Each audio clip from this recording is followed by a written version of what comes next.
night and day. It rained the whole day till on Sunday. I'm waiting for a shining day. Might be singing, might be Hello guys! Welcome again to my another mini vlog. For this vlog ay tayo ay magluluto ng biscuit Tagalog. So yan, pinipito po natin. Siyempre, ginawa ko po dyan ay minarinate ko muna po yung biscuit Tagalog na yan. Minarinate ko po sa soy sauce, sa kalamansi, and siyempre may paminta, and oyster sauce. Ayan.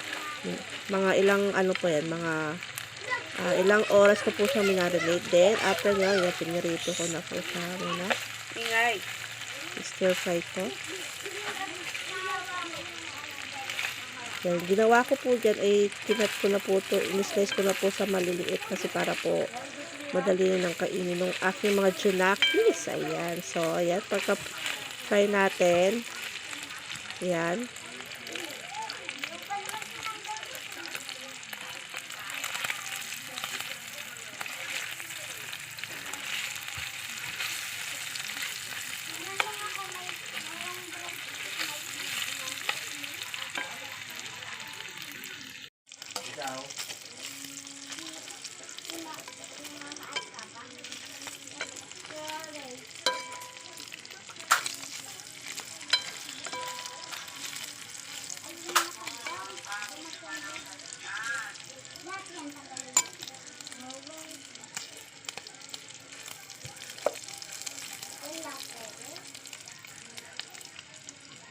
Ayan po, na-fry na natin ang ating bistek Tagalog. So, pagka-fry natin ay i-add natin yung pinag-marinate natin yung beef. Yan. Beef steak. Yan, lagay na natin.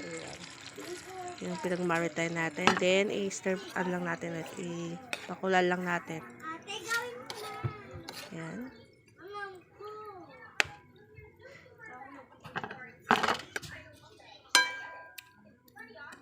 Pakulan lang natin siya ng mga ilang minutes. Yan. So, pag pakulan na natin yan.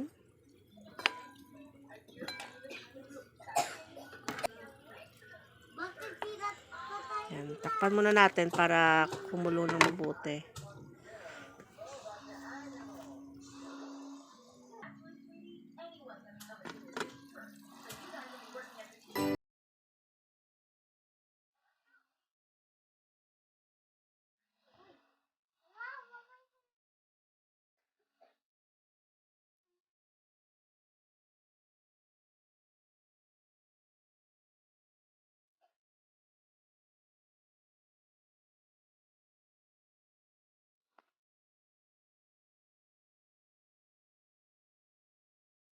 Yan, we're cooking a beef steak. Oh, beef steak.